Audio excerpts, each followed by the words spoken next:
Palavra da Verdade, a exposição bíblica com Hernandes Dias Lopes. Irmãos amados, é um privilégio, uma honra estar aqui com vocês. Agradeço ao pastor, a sua digníssima esposa, a sua filha querida que nos acolheu com tanto carinho, recepção tão calorosa. Nossa gratidão. Eu quero partilhar com vocês o texto que está em João, capítulo 1. Evangelho de Jesus Cristo, conforme o relato de João, capítulo 1, versos de 1 a 14. Abra sua Bíblia comigo ou ligue o seu texto bíblico aí no smartphone.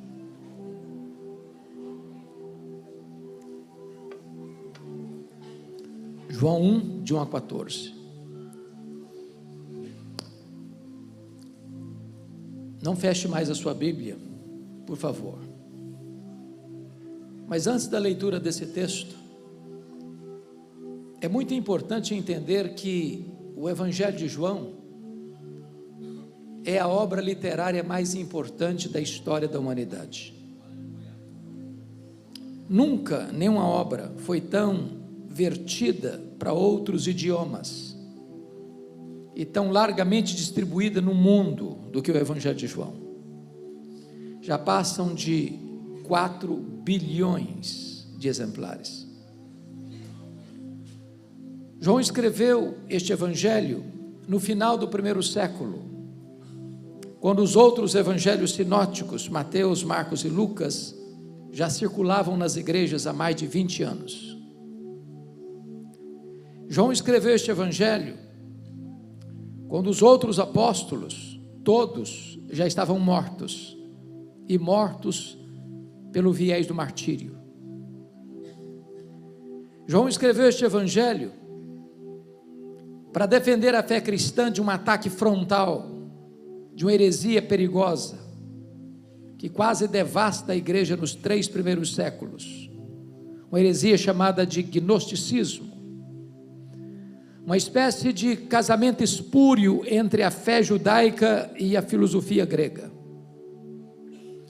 Todos vocês sabem que desde que Alexandre conquistou o mundo, é que o pensamento grego se espalha, a helenização domina o mundo.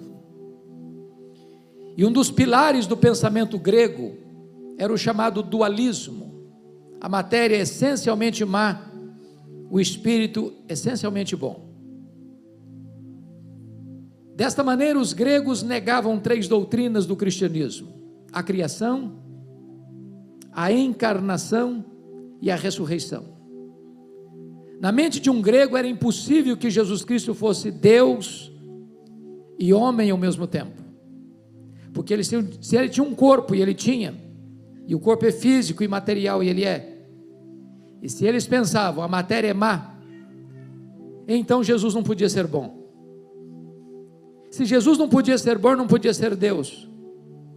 Logo no final do 1º século se começa a negar a divindade de Jesus Cristo. E João escreve este evangelho para provar uma tese, a tese de que Jesus Cristo é verdadeiramente Deus, sem deixar de ser verdadeiramente homem. Ele não deixou de ser Deus ao se encarnar, e ele não deixou de ser homem ao retornar para o céu como Deus. Então, já no vestíbulo, na introdução deste evangelho, como se João estivesse abrindo as cortinas da eternidade, acendendo as luzes no palco da história, ele então vai nos apresentar Jesus. E ele nos apresenta Jesus assim: no princípio era o Verbo, e o Verbo estava com Deus, e o Verbo era Deus. Ele estava no princípio com Deus. Todas as coisas foram feitas por intermédio dele, e sem ele nada do que foi feito se fez. A vida estava nele, e a vida era a luz dos homens. A luz resplandece nas trevas, e as trevas não prevaleceram contra ela. houve um homem enviado por Deus, cujo nome era João. Este veio como testemunha, para testificar a respeito da luz, a fim de todos virem a crer por intermédio dele. Ele não era luz, mas veio para testificar da luz, a saber, a verdadeira luz que vinda ao mundo ilumina a todo homem. O Verbo estava no mundo. O mundo foi feito por intermédio dele, mas o mundo não o conheceu. Veio para o que era seu e os seus não o receberam. Mas a todos quantos o receberam, deu-lhes o poder de serem feitos filhos de Deus, a saber, aos que creem no seu nome, os quais não nasceram do sangue, nem da vontade da carne, nem da vontade do homem, mas de Deus. E o Verbo se fez carne e habitou entre nós, cheio de graça e de verdade, e vimos a sua glória, glória como do unigênito do Pai.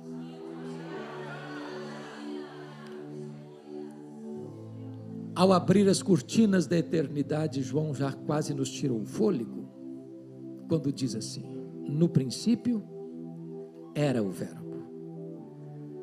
Vocês que devem ter uma noção melhor do que a minha, possivelmente, da língua portuguesa, percebem aí que o verbo ser não está no pretérito perfeito. Ele não diz no princípio foi o verbo, mas está no pretérito imperfeito. No princípio era o verbo. Isso significa que quando tudo teve um princípio, e no princípio criou Deus os céus e a terra, o verbo já existia. O verbo preexiste ao começo, preexiste ao início, preexiste à criação. Ora, se ele preexiste ao começo de tudo, significa que ele é eterno. E eternidade é um atributo exclusivo de Deus. Em 1978 eu li um livro, difícil de ler, importante de ser lido, As Categorias de Aristóteles. E o pensador grego disse que você e eu só conseguimos entender algumas coisas dentro de categorias humanas, de tempo, de espaço, de tamanho. Eu entendo um pouco de tempo, de eternidade eu não entendo. Eu explico. Se você tirar um dia de 1 milhão de anos, você não tem mais 1 milhão de anos, certo? Óbvio. Mas se você tirar 1 milhão de anos da eternidade, quanto lhe sobra? A eternidade. E se você tirar 1 bilhão de anos da eternidade, quanto sobra? A eternidade. Logo, eternidade não é tempo. Logo, você e eu não entendemos bem o que é eternidade. Sabem por quê?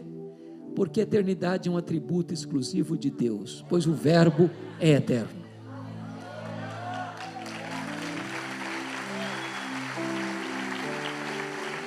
E João diz que ele estava com Deus. Essa expressão na língua grega significa que ele estava face a face com Deus. Se Deus é uma pessoa e Deus é, e se o verbo estava face a face com Deus, logo o verbo não é um ser impessoal, como pensavam os gregos, mas um ser pessoal, da mesma essência e da mesma substância de Deus. Nas palavras do credo niceno, Deus de Deus, luz de luz, coigual, coeterno e consubstancial com o Pai.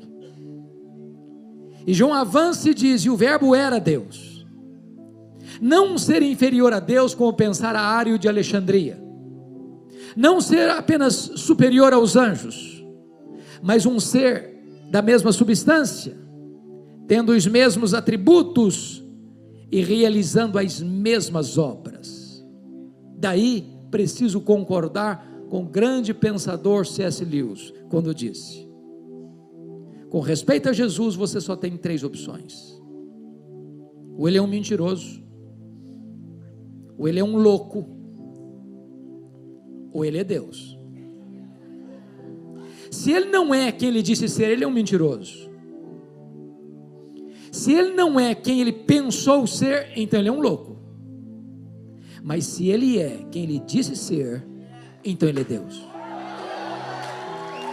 Foi ele quem disse: quem me vê a mim, vê o Pai, porque eu e o Pai somos um. Algumas pessoas dizem assim: bom, eu creio que Jesus foi um grande profeta, ele foi um mestre moral. Outros dizem: ele foi um espírito iluminado. Mas Deus ele não foi. Isso é impossível. Isso é impossível. Porque alguém que mentiria sobre a sua própria identidade não pode ser um grande profeta, nem um mestre moral, muito menos um espírito iluminado. Só nos resta uma opção: é curvarmos-nos aos seus pés como Tomé e dizer: Senhor meu e Deus meu. E João avança e diz: ele estava no princípio com Deus. Que princípio?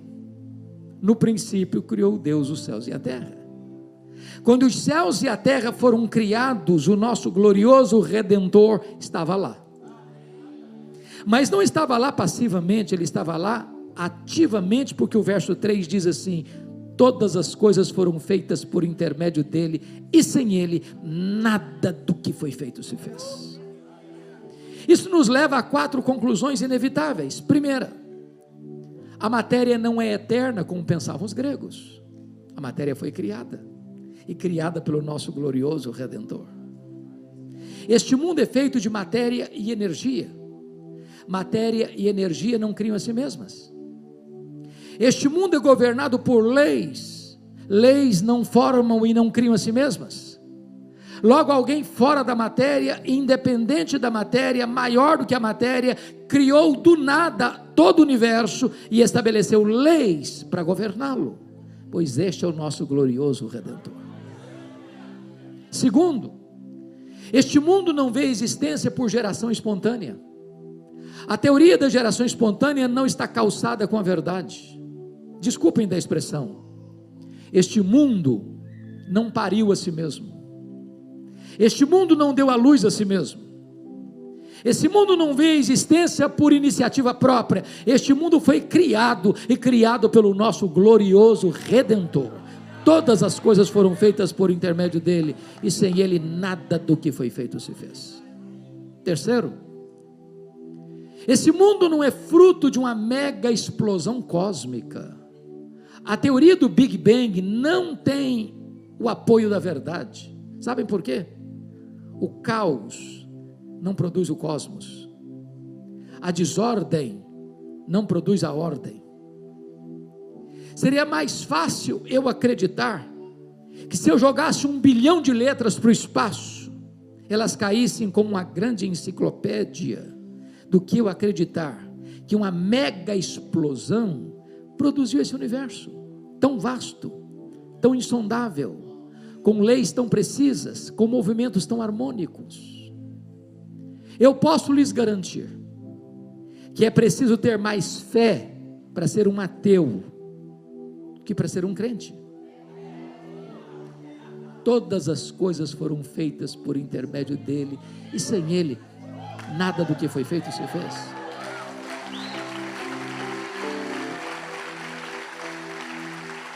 Preste atenção que nós estamos no planeta Terra, e o planeta Terra está rigorosamente onde deveria estar. Se nós estivéssemos mais perto do Sol, morreríamos queimados. Se nós estivéssemos mais longe do Sol, morreríamos congelados. Ora, não foi uma explosão casual que nos deixou aqui, foram as mãos do nosso glorioso Redentor. Vocês sabem que a Lua é a faxineira do planeta Terra. Não houver a Lua com as suas fases, e não haveria as marés dos oceanos. Não houvesse as marés dos oceanos, as nossas praias se encheriam de lixo, e a vida seria impossível no nosso planeta. Não foi um acaso, nem uma explosão que deixou a Lua na sua órbita. Foram as mãos do nosso glorioso Redentor. Mas em quarto lugar, este mundo não é resultado de uma evolução de milhões e milhões de anos. Todos vocês sabem que neste ano se comemora ou se celebra ou se lembra pelo menos, que há 160 anos, 1859, Charles Darwin publicava o seu livro A Origem das Espécies em Londres, na Inglaterra. De lá para cá, a chamada teoria da evolução tem sido ensinada em escolas e universidades como uma verdade científica. Falta-lhe, entretanto, a evidência das provas. Que este mundo foi criado, irmãos, isso não é artigo de fé, isso é artigo de ciência. O criacionismo é artigo de ciência. O que nós cremos pela fé é que este mundo que foi criado pelo nosso glorioso Redentor. A grande pergunta nesta noite é: quão grande o nosso glorioso Redentor é? Quão magnífico Ele é? Quão digno de honra e glória Ele é? Quando o profeta Isaías estava pensando na grandeza dele, porque ele está falando de um texto messiânico, lá no capítulo 40, ele diz que o nosso glorioso Redentor é aquele que mede as águas na concha da sua mão. Agora pense comigo no Pacífico, no Atlântico, no Índico, no Mediterrâneo. Vá aqui no Atlântico e tente esvaziá-lo com um baldinho, veja quanto tempo você vai levar. Pois o seu glorioso Redentor mede as águas na concha da sua mão. O seu glorioso Redentor mede o pó das montanhas em balança de precisão. O seu glorioso Redentor mede os céus a palmos. O seu glorioso Redentor espalha as estrelas no firmamento, e por ser forte em força e grande em poder, quando as chama pelo nome, nenhuma delas vem a faltar. O seu glorioso Redentor olha para as grandes nações e as grandes potências econômicas e militares da terra e considera todas elas como um pingo que cai num balde, como um pó numa balança de precisão, como um vácuo, como nada, como menos do que nada, pois esse é o seu glorioso Redentor.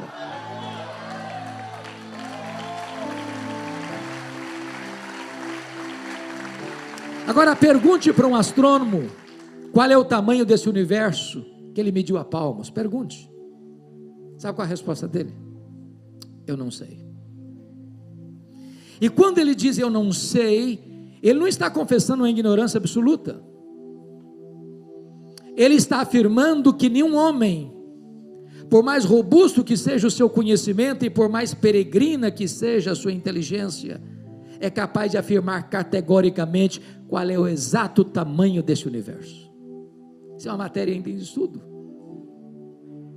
Mas eu posso lhes garantir que o universo não é infinito, porque a infinitude é um atributo exclusivo de Deus. O que os cientistas já sabem e afirmam é que o nosso universo tem mais de 93 bilhões de anos-luz de diâmetro. E o que significa isso? Significa que se você voasse a velocidade da luz, 300 mil quilômetros por segundo, nessa velocidade, você demoraria mais de 93 bilhões de anos para ir de uma extremidade à outra do universo. Pois o seu Redentor criou tudo isso. Ele é maior do que tudo isso. Não há um centímetro desse universo onde eu não possa dizer, isso aqui é meu, eu criei isso aqui, sou dono disso aqui, e sou Senhor sobre isso aqui. Este é o seu glorioso Redentor. Pergunte a um astrônomo quantas estrelas existem. Sabe qual é a resposta dele? Eu não sei. O que eles já sabem e afirmam é que há mais estrelas no firmamento do que todos os grãos de areia de todas as praias e desertos do nosso planeta. Vá um dia à praia, encha a concha da sua mão de areia, leve para casa, bote numa tábua de vidro e tenha paciência de contar quantos grãos de areia você consegue colocar na concha da sua mão. Pois há mais estrelas no firmamento do que todos os grãos de areia de todas as praias e desertos do nosso planeta. Mas Ele não apenas criou todas elas, Ele batizou cada uma delas pelo nome. E por ser forte em força e grande em poder, quando as chama pelo nome, nenhuma delas vem a faltar, pois este é o seu glorioso Redentor.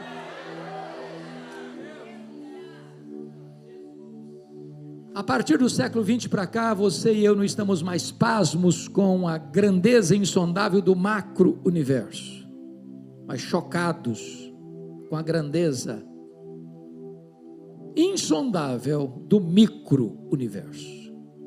Por exemplo,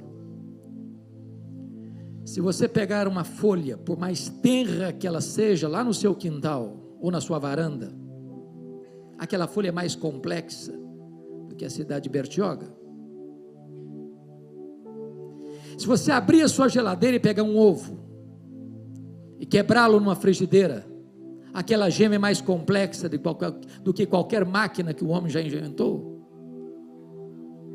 Dr. John Wilson, uma das maiores autoridades no mundo em oftalmologia, um dos grandes mestres de Harvard, diz que você e eu temos em torno de 2 milhões de fios duplos encapados em cada um dos nossos olhos, e se não for assim, haveria um curto-circuito e nós ficaríamos cegos. Dr. Marshall Nirenberg, prêmio Nobel de Biologia, fez uma das mais importantes descobertas no século passado. Ele descobriu que você e eu temos em torno de 60 trilhões de células no nosso corpo. Ele descobriu que em cada uma dessas células nós temos 1,70 m de fita DNA, onde estão gravados e computadorizados todos os nossos dados genéticos, a cor dos nossos olhos, a cor da nossa pele, o nosso temperamento. Se você espichar a fita DNA do seu corpo, você tem mais de 102 trilhões de metros de fita DNA no seu corpo. Você tem mais de 102 bilhões de quilômetros de fita DNA no seu corpo. A fita DNA do seu corpo dá para dar diversas voltas no sistema planetário. Mais tarde o Dr. Lowe vai afirmar que códigos de vida não se originam espontaneamente, nem de uma explosão, nem de uma evolução de milhões e milhões de anos. Códigos de vida foram plantados em você pelo Deus Todo-Poderoso, Criador dos céus e da terra, e este é o seu glorioso Redentor. Todas as coisas foram feitas por intermédio dele, e sem ele nada do que foi feito se fez. João vai para o verso 4 e quase nos tira o fôlego de novo, quando ele diz: e a vida estava nele, e a vida era a luz dos homens. Ora, tudo que existe no universo só existe porque recebeu vida dele. Anjos, homens, animais, o universo, enfim. Mas alguém pergunta: mas quem criou Deus? E a resposta é: ninguém. Ele não foi criado, ele é o Criador. Alguém pergunta: mas quando ele passou a existir? Não, ele não passou a existir, ele é o Pai da eternidade.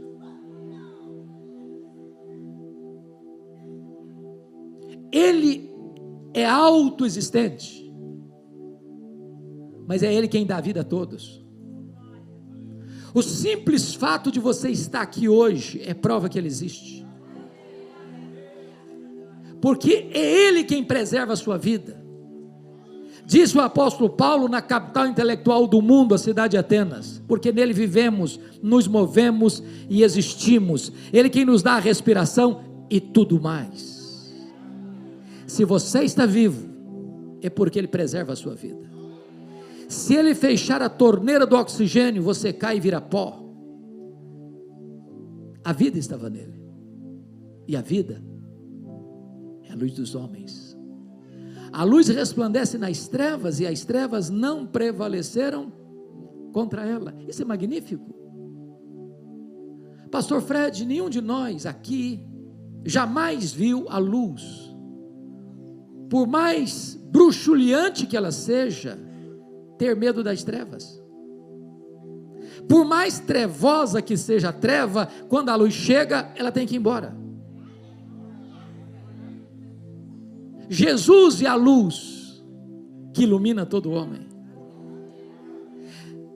Quando ele chega, a ignorância, a incredulidade, a idolatria, a feitiçaria, os vícios deletérios, toda sorte de escuridão moral, tudo tem que ir embora, porque ele chega e prevalece sobre as trevas. Não há vida irrecuperável para ele. não há pecado que Ele não perdoe, não há vida que Ele não restaure. Ele é o Deus Todo-Poderoso que salva, que cura, que liberta e que transforma.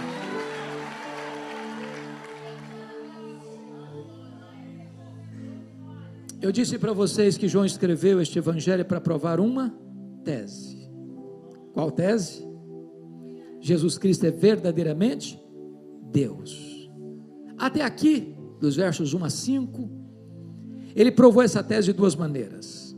Ele é Deus porque tem os mesmos atributos de Deus. Ele é eterno, Ele é pessoal, Ele é divino, Ele é autoexistente. Mas Ele é Deus porque também realiza as mesmas obras de Deus. Ele é o Criador e Ele é o doador da vida. Bom, se Jesus é tudo isso, e Ele é, então você não pode ficar neutro em relação a Ele. Então você precisa tomar uma decisão em relação a Ele. Concordando com o autor do livro A Ética da Decisão, eu preciso dizer para você hoje, que você é escravo da sua liberdade. A única coisa que você não pode deixar de fazer nessa noite, é tomar uma decisão, em relação a Jesus Cristo. Talvez você até argumente, bom, mas eu entrei aqui e eu não tenho decisão nenhuma. Aliás, eu estou indeciso. Então vou lhe dizer, que a indecisão é uma decisão. A indecisão é a decisão de não decidir. E em relação a Jesus, quem não decide por Ele, decide-se contra Ele. Quem comigo não ajunta, espalha. Quem não é por mim, é contra mim. A partir de agora, do verso 6 ao verso de número 13, João vai nos apresentar 3 decisões em relação a Jesus Cristo. A primeira delas, os versos 6 a 9, a decisão de João Batista, dando a ele a glória devida ao seu nome. A segunda decisão, nos versos 10 e 11, a rejeição de Jesus Cristo. A terceira decisão, versos 12 e 13, a aceitação de Jesus Cristo. Vamos olhar o primeiro, versos 6 a 9, está escrito assim: houve um homem enviado por Deus, cujo nome era João. Este veio como testemunha para testificar da luz, a fim de todos irem a crer por intermédio dele. Ele não era luz, mas ele veio para testificar da luz, a saber, a verdadeira luz que vindo ao mundo, ilumina a todo homem. Agora pensem comigo. De Malaquias, o último profeta do Velho Testamento, a João Batista, tem 400 anos, que nós chamamos de silêncio profético. Tem templo, tem música, tem festa, tem sacrifício, mas não tem palavra de Deus. Depois de 400 anos, Deus rompe o silêncio e envia um homem estranho, vestindo-se de forma estranha, se alimentando de comida estranha, pregando num lugar estranho, o deserto da Judeia, e diz a Bíblia que as multidões fluem para ouvi-lo, porque ele prega batismo de arrependimento para remissão de pecados.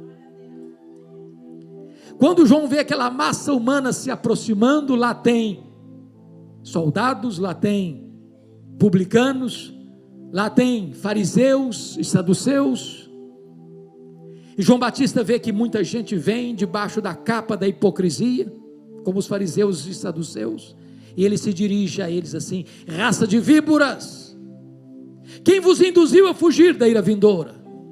Produzir frutos dignos de arrependimento, porque o machado já está posto à raiz das árvores, aquela que não produz bom fruto é cortada e lançada ao fogo. E as multidões estão vindo, confessando os seus pecados e sendo batizadas no Jordão para remissão de pecados. E de repente, diz a Bíblia em Lucas, que dessa multidão, sem exceção, todos começam a cogitar algo perigoso. Se porventura o próprio João não seria o Cristo? E essa pergunta tentadora com a voz aveludada da serpente, beija os ouvidos de João Batista, com a pergunta pessoal: porventura, tu não és o Cristo? Olha a tentação aí, olha o perigo aí, olha a tentativa de botar um homem no pedestal aí. Se João tivesse engolido aquela isca venenosa, ele poderia ter pensado assim: bom, na verdade, já que todos acham que eu acho que eu sou um fenômeno, olha aí o que está acontecendo, essa multidão toda atrás de mim. Mas ele não engoliu a isca, ele foi claro: eu não sou o Messias, eu não sou o Verbo, eu sou apenas uma voz que clama no deserto.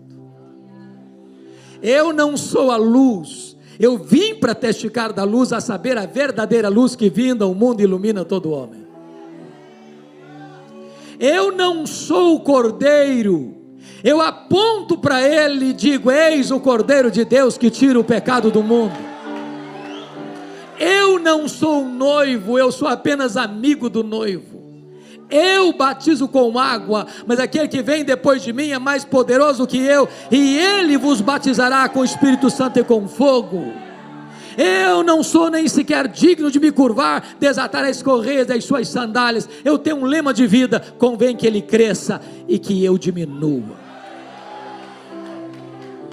O que João Batista está nos ensinando, meus amados irmãos, é que nós nunca deveríamos querer receber a glória que só pertence a Jesus. Ele não divide a sua glória com ninguém. O que João Batista está nos ensinando é que nós nunca deveríamos querer ocupar um lugar onde Deus nunca nos colocou. Dê toda a honra a Ele, porque tudo vem dEle, tudo é por meio dEle e tudo é para Ele. Mas agora vem a segunda reação, confira comigo os versos 10 e 11. O Verbo estava no mundo, o mundo foi feito por intermédio dEle, mas o mundo não o conheceu. Prestem bem atenção. Nesse único versículo 10, a palavra mundo aparece 3 vezes. No grego é a mesma palavra, cosmos, cosmos, cosmos. Mas cada vez que a palavra aparece, ela tem um significado diferente. O Verbo estava no mundo geográfico. O mundo físico, material foi feito por intermédio dele. Mas o mundo das pessoas não o conheceram.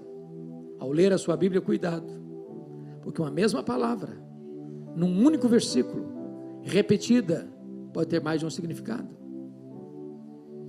Mas a coisa fica clara no verso 11, quando diz: veio para o que era seu, e os seus não o receberam. Quem são os seus aí? Quem são os seus aí? São os judeus, o povo da aliança, o povo da promessa. Mas não o receberam por quê? Por falta de luz? Não, por falta de olhos. Por falta de evidências? Não, por falta de fé. Porque toda a história do Antigo Testamento apontava para Jesus. Desde Gênesis 3,15, da semente da mulher nascerá aquele que esmagará a cabeça da serpente. Os patriarcas falaram dele, os profetas apontaram para ele. O Cordeiro da Páscoa era um símbolo dele, o tabernáculo era um símbolo dele, a Arca da Aliança era um símbolo dele, o que estava dentro da arca, as tábuas da lei, o vaso com maná, a vara seca de Arã que floresceu eram símbolos dele. As festas de Israel apontavam para ele, os sacrifícios do templo apontavam para ele, o sábado era uma sombra dele, tudo apontava para ele a realidade. Na plenitude dos tempos ele veio, nascido de mulher, nascido sob a lei, para ser o nosso Redentor. O Verbo se fez carne e habitou entre nós, cheio de graça e de verdade, e ele andou por toda parte, fazendo bem, libertando os oprimidos do diabo. Os cegos viram, os mudos falaram, os surdos ouviram, os coxos andaram, os leprosos foram purificados, os mortos ressuscitaram, e ele pregou o evangelho do reino. Mas os seus não o receberam.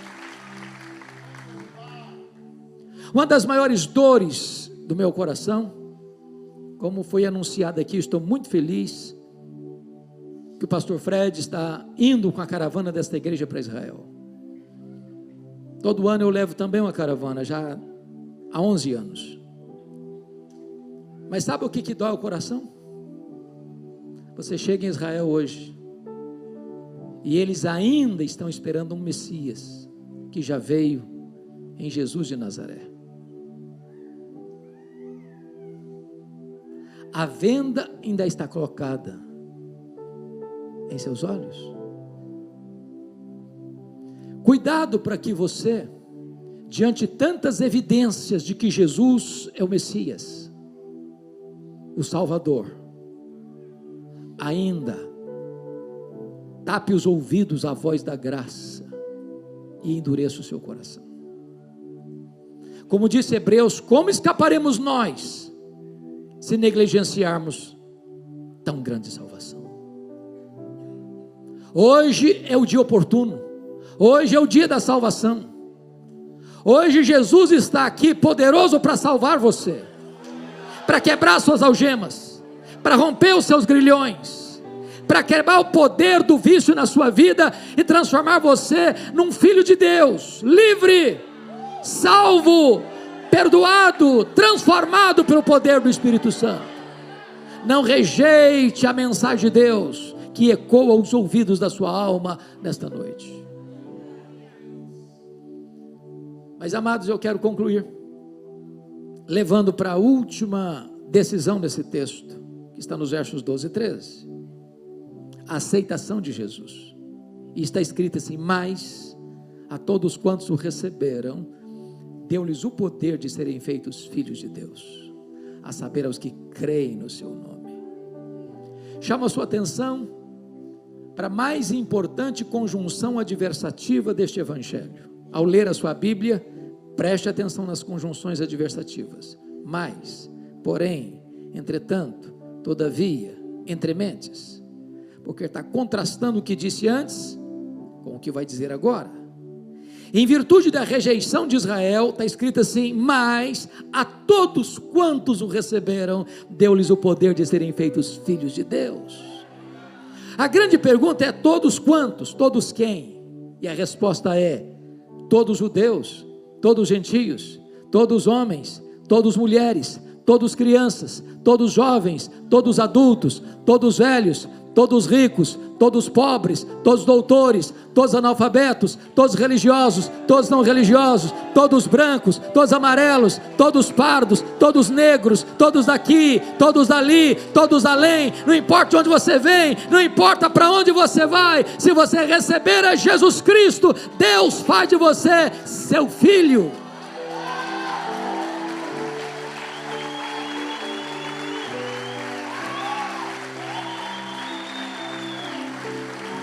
Fica claro, portanto, irmãos, que nem todos são filhos de Deus. Nem todos são filhos de Deus. Ser filho de Deus não é algo natural. Ser filho de Deus é a coisa mais revolucionária, extraordinária e milagrosa que possa existir neste mundo. É quando Ele pega você, que estava escravo do pecado, estava dominado pelo pecado, vivia na casa do valente, na potestade de Satanás, no império das trevas. Ele arranca você de lá, Ele tira as suas algemas, Ele dá vida para você, Ele restaura você, Ele perdoa você, Ele faz de você uma nova criatura, Ele coloca o seu nome no livro da vida, e Ele faz de você membro da família de Deus.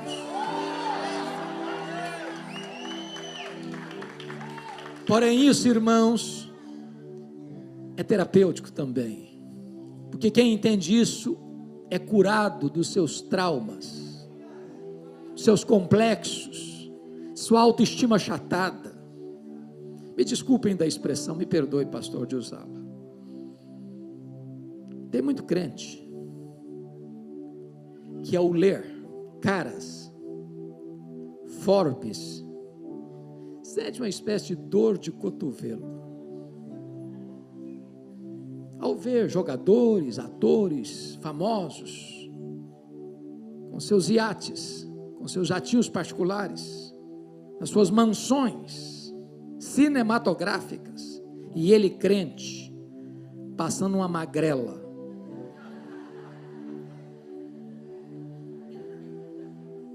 Deixa eu dizer para você, se você é filho de Deus, filha de Deus, corre em suas veias mais do que sangue azul. Você é filho do Rei dos Reis, do Senhor dos Senhores.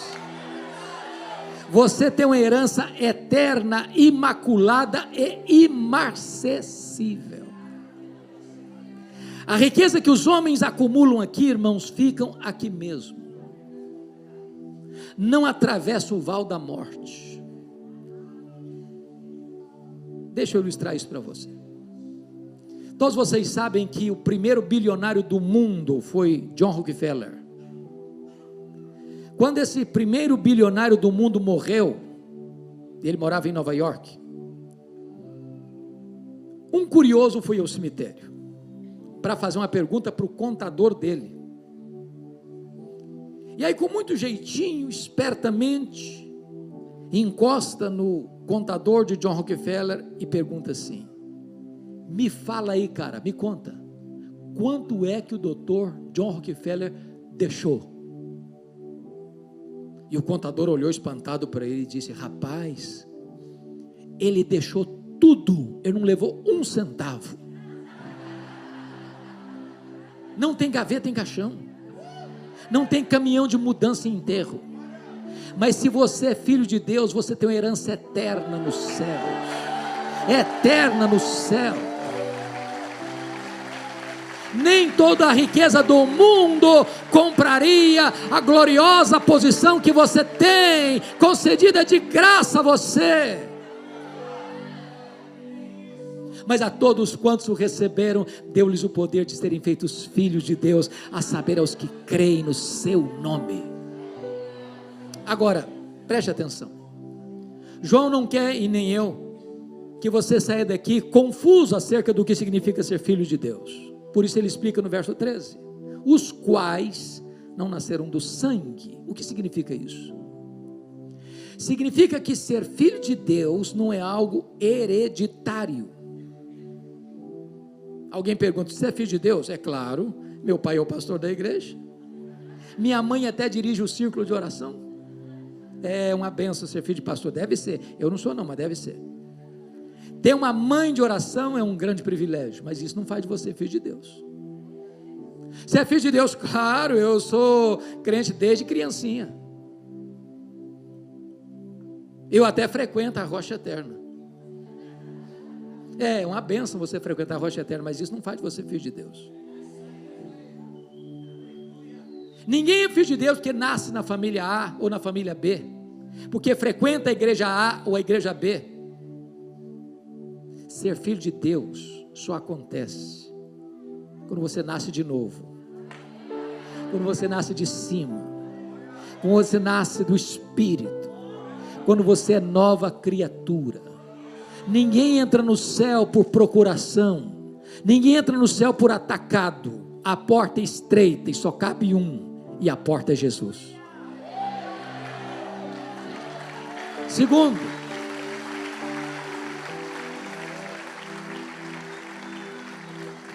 os quais não nasceram do sangue, nem da vontade da carne. Sabe o que significa isso?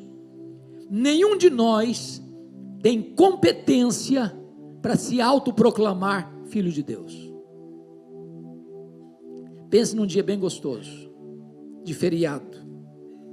Você vai à praia, aquele sol gostoso e quente batendo em seu rosto, aquelas ondas frescas de águas geladas refrigerando o seu corpo. E você pensa: que dia lindo. Você quer saber de uma coisa? Eu me declaro a partir de hoje, eu me faço a partir de hoje filho de Deus. Que bonito, não? Mas impossível. Você não tem esse poder, você não tem essa competência. Somente o próprio Deus pode fazer de você seu filho. E a única condição que Ele exige é que você receba o seu Filho, Jesus Cristo, como seu Salvador pessoal, como Senhor da sua vida. Terceiro, os quais não nasceram do sangue, nem da vontade da carne, nem da vontade do homem. Sabe o que significa isso? Nenhum ser humano, nenhuma instituição humana tem competência de dizer, seja filho de Deus. Nem os profetas, nem os apóstolos, nem Maria, nem Pedro, nem Paulo, nem os pais da igreja, nem os reformadores, nem os avivalistas, nem o pastor, nem o bispo, nem o sacerdote, nem o papa, nem qualquer igreja, nem qualquer concílio eclesiástico pode dizer para você, seja filho de Deus. Não, esse poder pertence a Deus, a salvação está nas mãos de Deus, e só Ele pode dar, e Ele dá para todos aqueles que receberam o seu Filho como seu Salvador pessoal. Depois que João explica isso, ele termina nos levando para o verso 14, e o verso 14 encerra o que Atanásio, que venceu as teses heréticas de Ario no concílio de Niceia, em 325, a escrever sobre a encarnação e dizer, a encarnação é o maior mistério do cristianismo. Se não, vejamos, está escrito assim, e o verbo se fez carne, e a pergunta é, que verbo?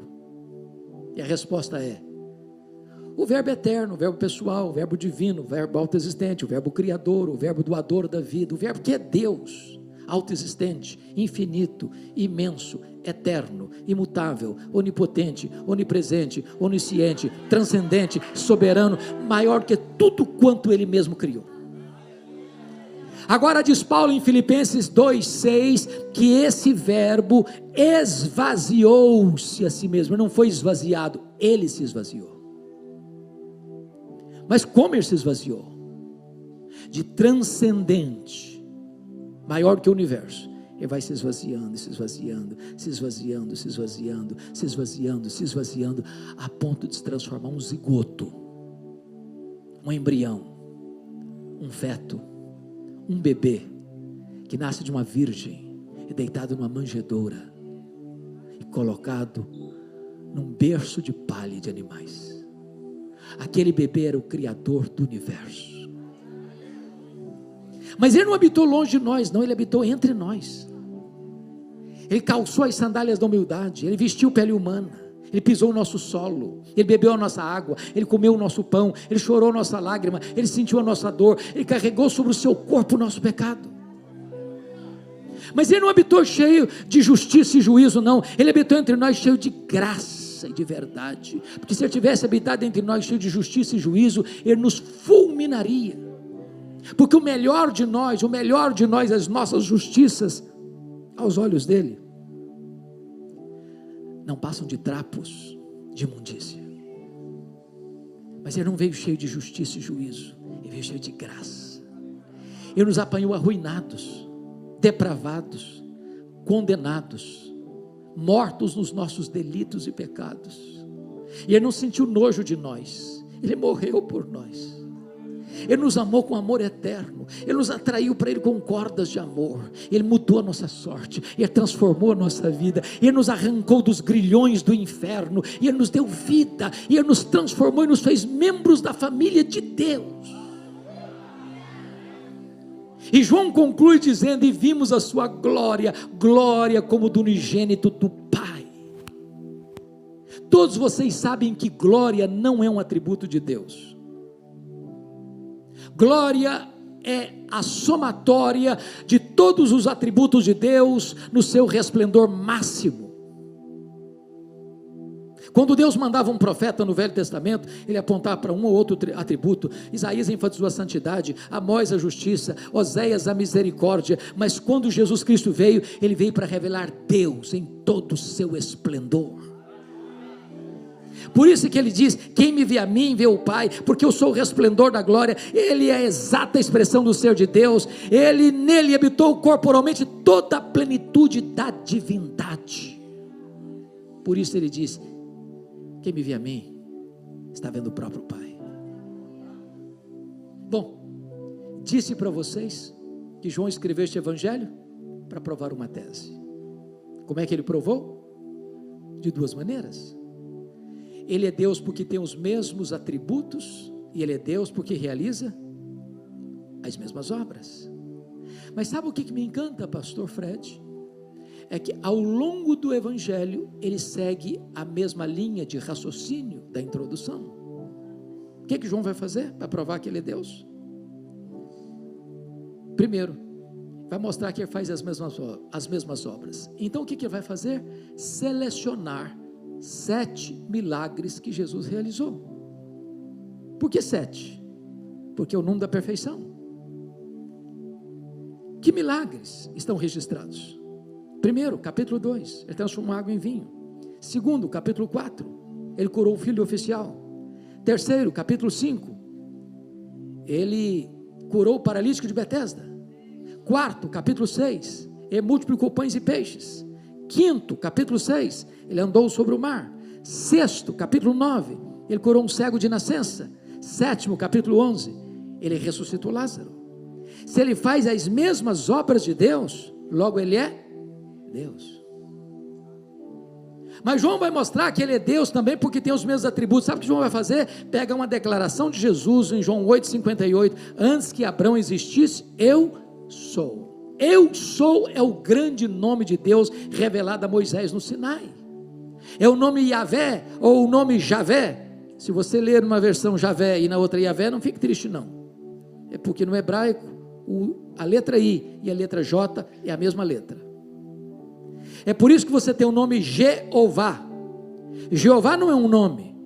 Jeová é a somatória das consoantes de Javé com as vogais de Adonai. E aí você tem o nome Jeová. Pois Jeová é o Jesus e Jesus é o Jeová do Velho Testamento. O que João vai fazer? Selecionar 7 declarações de Jesus: eu sou. Primeira declaração, João 6,35, eu sou o pão da vida. Segunda declaração, João 8,12, eu sou a luz do mundo. Terceira declaração, João 10,9, eu sou a porta. Quem entrar por mim será salvo, entrará e sairá e achará pastagens. Quarta declaração, João 10,11, eu sou o bom pastor dá a vida pelas suas ovelhas. Quinta declaração, João 11,25, eu sou a ressurreição e a vida, quem crê em mim nunca morrerá eternamente. Sexta declaração, João 14,6, eu sou o caminho e a verdade e a vida, e ninguém vem ao Pai senão por mim. Sétima declaração, João 15,1, eu sou a videira verdadeira e o meu Pai é o agricultor. Se ele tem os mesmos atributos de Deus, logo ele é Deus.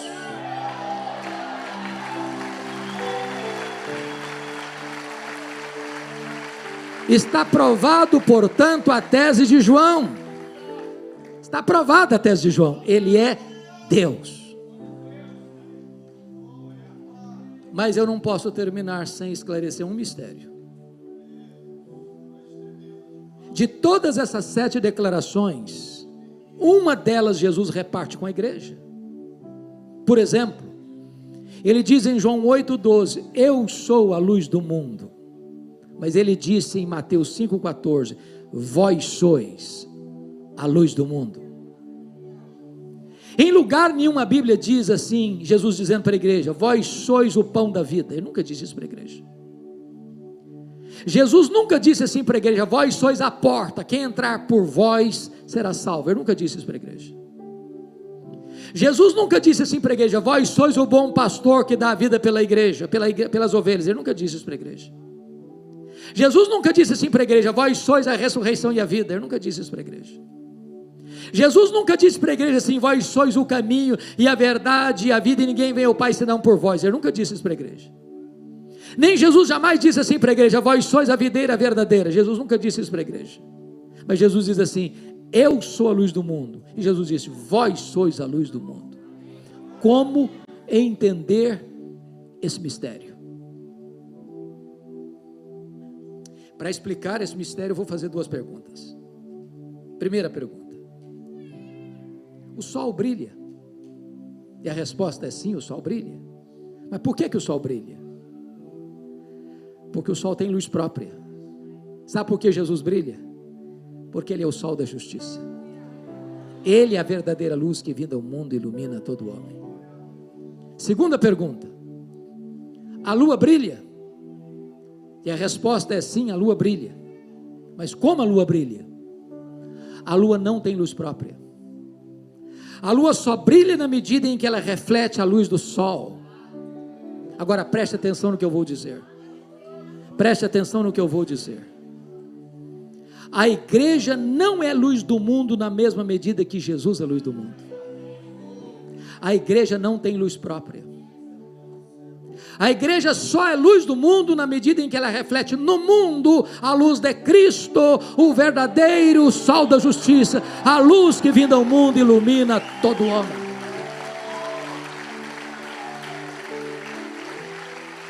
Então, sabe qual é o nosso papel? É sair pelas ruas, pelas praças, pelos becos, pelas escolas, pelas faculdades, pelos hospitais, pelo comércio, pela indústria, pelos campos, por todos os lados, levando esta luz, a luz verdadeira, a luz do sol da justiça. E que você não ponha essa luz debaixo do alqueire, mas que você ponha essa luz bem alto, para que todos possam ver. E todos possam ver em você essa luz, e glorificarem aquele único que é digno de honra, de glória e de louvor, agora e pelos séculos eternos. Que Ele nos abençoe. Amém. Palavra da Verdade, a exposição bíblica com Hernandes Dias Lopes.